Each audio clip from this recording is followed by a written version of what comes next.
Même s'il ne suffisait pas d'endetter la ville sur le dos du contribuable parisien, vous ponctionnez depuis 2016 plus de 1,2 milliard d'euros aux bailleurs sociaux de la ville via la méthode comptable prétendument exceptionnelle mais véritablement controversée et contestable des loyers capitalisés.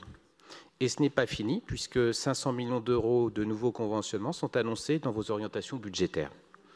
Vous continuez donc votre politique de conventionnement engageant les bailleurs sociaux, tant pour les indemnités de résiliation des baux actuels que pour les loyers capitalisés des nouveaux baux. Les bailleurs sociaux eux-mêmes critiquent cette méthode, qui fragilise leurs fonds propres et compromet gravement leur capacité d'investissement, tant pour les opérations de réhabilitation et de rénovation que pour la construction de logements neufs. Le parc social de la ville de Paris en aurait pourtant bien besoin. De nombreux équipements vieillissent, tombent en panne, lorsqu'ils ne sont pas dangereux et nécessitent un remplacement, songeons notamment aux ascenseurs. Sans parler de l'insalubrité qui gagne chaque année de nouveaux immeubles. Vous avez donc transféré la charge de votre politique dispendieuse sur les bailleurs sociaux qui deviennent à leur corps défendant les banquiers occultes de la ville de Paris.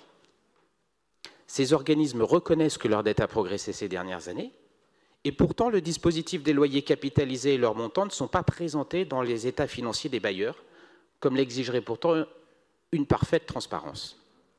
C'est pourquoi notre groupe demande qu'à l'occasion de la présentation du budget primitif 2022, soit le mois prochain, soit présenté un rapport exposant l'état des finances des bailleurs sociaux de la ville depuis 2016, avec pour chacun d'entre eux le détail de ces loyers capitalisés engagés, et un récapitulatif des conventionnements.